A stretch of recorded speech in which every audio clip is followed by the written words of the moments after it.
masuk pada aksi nyata dia untuk pelatihan kepemimpinan BPN sekolah. Kemarin kita sudah melakukan wawancara bersama pengawas bina pada aksi nyata pertama dan sudah berdiskusi langsung dengan warga sekolah dan sudah ada hasilnya dan saya sudah upload di hari Kamis kemarin. Hari ini kita lanjut pada aksi nyata 2 Bu untuk perencanaan pembelajaran, kemudian untuk perencanaan pembelajaran yang PTK, perencanaan peningkatan kompetensi PTK, kemudian perencanaan sarana dan prasarana sekolah, dan penyusunan RKT dan PKS.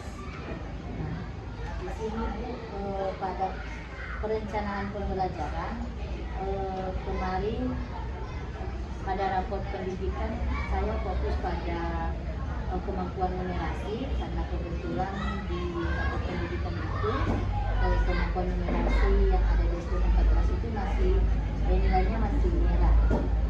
Untuk itu prioritas pada diskusi kemarin itu saya fokus pada numerasi perlu karena itu yang akan saya tingkatkan.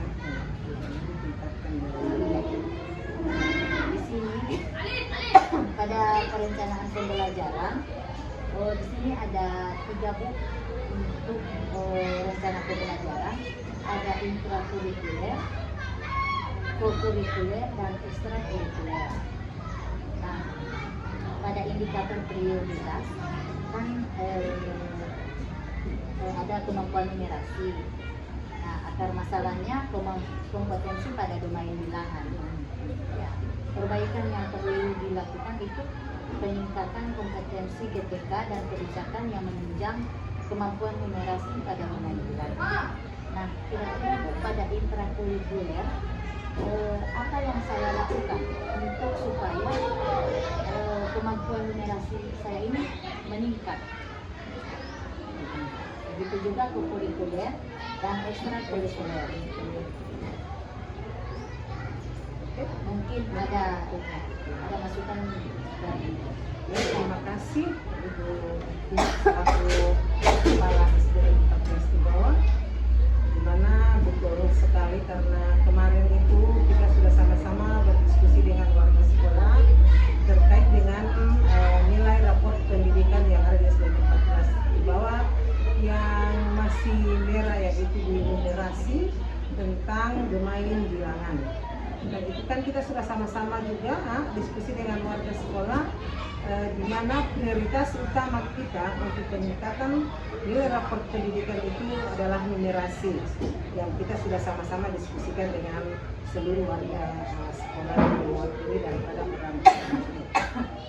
Nah, di sini kita masuk ke aksi nyata 2 yang akan dilaksanakan oleh kepala sekolah terkait dengan diklat yang diikuti tentang kepemimpinan manajemen sekolah. Nah, di sini nanti masuk pada perencanaan, perencanaan pembelajaran, peningkatan pembelajaran.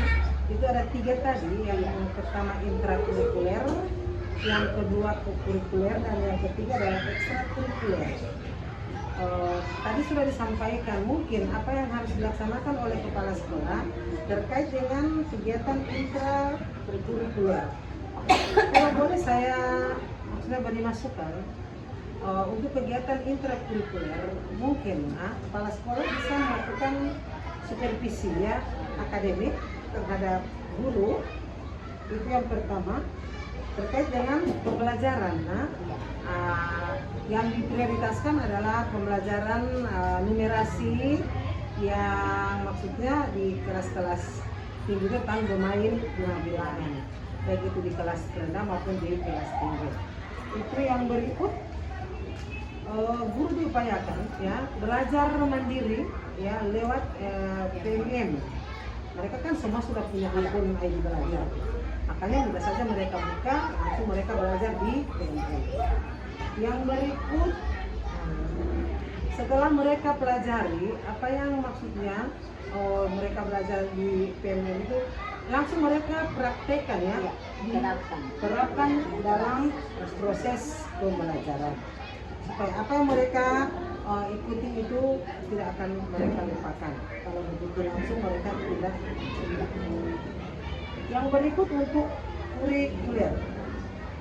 Kurikulum ya, itu mungkin bisa dilaksanakan karena Ibu Ervina ya selaku kepala sekolah dari guru penggerak, mungkin itu bisa mau adopsi ya apa yang maksudnya ada di sekolah-sekolah penggerak, yaitu terkait dengan pelaksanaan pada P5, yaitu di wira usaha itu nanti Ibu kepala sekolah bisa nantinya bersama dengan guru nantinya bagaimana bisa menerapkan ya apapun pelaksanaan dan terapkan kurikulum itu diterapkan di P5 yang ada di jadwal maksudnya tersendiri di SDN 14 Tegal. Yang berikut ekstra kurikuler. Di sini mungkin untuk SDN 14 ya bisa mengambil kegiatan ekstra kurikulernya itu di bidang kepramukaan. Nah itu kalau kita ambil kegiatan pramuka ekstra kurikulernya itu kalau dulu itu ekstra wajib ya, itu pramuka. Namun untuk sekarang ya sudah tidak ada lagi yang wajib. Yang maksudnya sekolah yang bisa menentukan kegiatan ekstra apa yang diterapkan di sekolah itu. Ini kalau boleh itu dilaksanakan kegiatan pramuka. Karena di situ mungkin pada kegiatan-kegiatan itu ya banyak tentang numerasi, apalagi pada kegiatan-kegiatan mungkin ya Ibu Ervina bisa rencanakan itu di kegiatan mana dalam kepramukaan itu. Nah, itu ada beberapa terdiri dari beberapa itu kegiatan pramuka, makanya dipilih saja mana yang ada hubungannya, ada kaitannya dengan kegiatan numerasi, karena numerasi ini yang perlu kita tingkatkan nilainya di SDN 14 di bawah. Nah, mungkin itu ya Ibu Ervina apa yang sudah dipertanyakan tadi dari 3 kegiatan itu intrakurikuler, kurikuler dan ekstra kurikuler. Mungkin itu saran dari saya, insya Allah bisa terlaksana dan sebentar juga nanti akan ada wawancara ataupun diskusi dengan seluruh warga sekolah. Oke, terima kasih. Terima kasih Bu dari penjelasan Ibu tentang rencana pembelajaran yang ada intrakurikuler, kurikuler dan ekstrakurikuler. Nah, saya tertarik pada kurikuler untuk penjelasannya Ibu, pelaksanaan pada P5. Nah, di contoh di wirausaha. Kemarin Bu, kami kalau boleh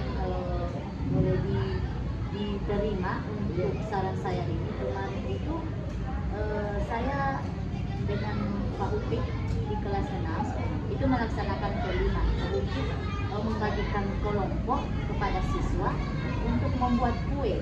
Jadi di tiap-tiap kelompok itu beda-beda kue yang mereka buat. Nah, kemudian setelah kue sudah masak, sudah siap disajikan, mereka jual belikan Bu. Jadi dari situ mereka bisa belajar mengenai penjumlahan, pengurangan, karena kan di sini ada numerasi pemain. Mungkin itu untuk kegiatan di kurikuler itu untuk P5 itu. Dan apa bisa itu Ibu? Oke, bisa. Nah, karena itu juga kan yang dimana di sini di numerasi itu kan yang ditingkatkan itu dia main bilangan. Makanya mereka juga sambil belajar, mereka juga bisa menikmati hasil daripada apa yang mereka sudah buat. Iya, kalau pada ekstrakurikuler Bu, untuk Ibu tadi menyarankan supaya bisa dilaksanakan kepramukaan. Kalau saya ada kaitannya untuk numerasi ini, karena pada kegiatan kepramukaan itu seperti pelaksanaan hiking, mereka bisa anak-anak bisa menghitung jarak yang akan ditempuh pada pelaksanaan hiking. Jadi bisa menambahkan nilai numerasi mereka. Jadi itu untuk perencanaan pembelajaran akan didiskusikan bersama orang tua sebentar. Untuk perencanaan peningkatan kompetensi PPK Bu, di sini masuk pada rencana diskusi peningkatan kompetensi PTK. Jadi rencana peningkatan kompetensi PTK untuk kemampuan numerasi itu kira-kira ada saran dari Ibu atau masukan apa yang saya akan lakukan untuk peningkatan kompetensi PTK.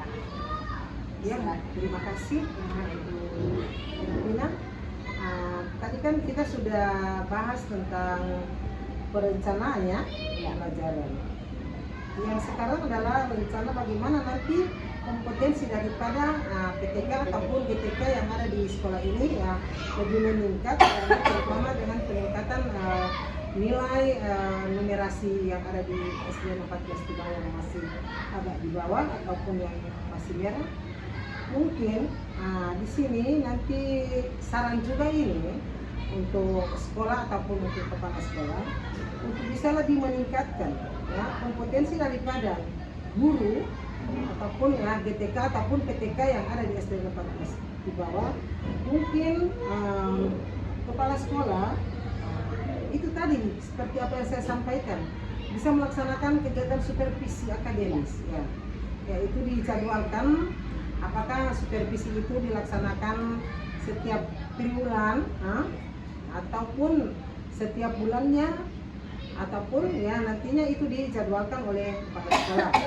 Mungkin dia dalam minggu misalnya pertama kita langsung administrasi dulu ya, kemudian setelah selesai administrasi kita jadwalkan lagi untuk proses. Makanya guru-guru bagaimana nantinya menghadapi kepala sekolah dalam hal supervisi, mungkin mereka nanti akan lebih semangat ya untuk menyiapkan seluruh administrasi ataupun perangkat-perangkat ajar yang mereka harus laksanakan pada saat itu. Yang berikut, guru-guru pada saat mengajar mereka harus, karena ini domain bilangan, nantinya mereka harus menyiapkan media pembelajaran yaitu media nyata yang konkret. Jangan nanti anak-anak dipanggil berkhayal. Misalnya hanya dibawakan dengan ceramah ataupun video-video juga itu mungkin bisa membantu dalam proses pembelajaran. Tapi yang lebih bagusnya itu adalah alat peraga ataupun media nyata yang konkret. Misalnya di kelas 1 mereka harus disuruh bawa misalnya lidi. Nah, itu nantinya mereka bisa menghitung bilangan yang 10 yang mereka bisa hitung lidi sampai 10, 1, 2, 3. Ataupun batu. Nah, ada yang sedotan yang sekarang lebih canggih, mereka bawa sedotan. Sedotan itu 10.000 itu harganya, mungkin dia sudah 100 ya.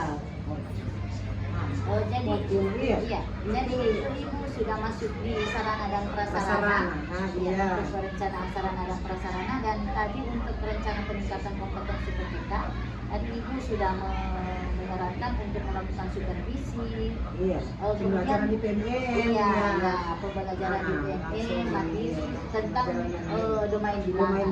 Kemudian untuk Satras tadi tadi Ibu sudah menjelaskan yang mana untuk media itu harus yang nyata. Nah, di sini Ibu kemarin saya sudah melaksanakan supervisi di kelas 2 itu ada peningkatan untuk supaya adik-adik ini semangat untuk belajar. Itu menggunakan media pembelajaran, media dinding, media hitung kantong bilangan. Jadi di situ mereka ada medianya, ada kantong bilangannya, kemudian diajak satu persatu siswa untuk menyelesaikan penjumlahan menggunakan kantong bilangan tersebut. Jadi mereka jadi mereka lebih termotivasi untuk belajar, semangat untuk belajar. Jadi tadi Ibu sudah menjelaskan perbaikan untuk rencana peningkatan PTK, kemudian sarana dan prasarana. Dan yang berikut Bu, untuk rencana diskusi menyusun RKT dan RKS. Nah, tidak semua kegiatan yang dibenahi atau yang termuat dalam RKT itu memerlukan anggaran. Seperti untuk pelatihan mandiri kan tidak. Cuma mungkin juga mereka harus ada anggaran untuk pulsa. Iya, Pulsa untuk data. wifi, iya. Anggarannya kecil. Iya, Iya. bisa diusahakan sendiri. Iya. Seperti itu. Jadi kalau untuk sarana dan prasarana itu mungkin untuk pembuatan media pembelajaran itu juga anggaran menggunakan anggaran tapi tidak Tapi terlalu tidak besar. Asal bisa diusahakan tanpa lewat anggaran Iya. sekolah. Oke Bu, ya Ibu terima kasih Bu, Ibu sudah banyak berdiskusi atau berwawancara dengan saya mengenai perencanaan sekolah bersama warga sekolah untuk perencanaan pembelajaran, perencanaan peningkatan PTK, sarana dan prasarana dan menyusun RKT dan RKS.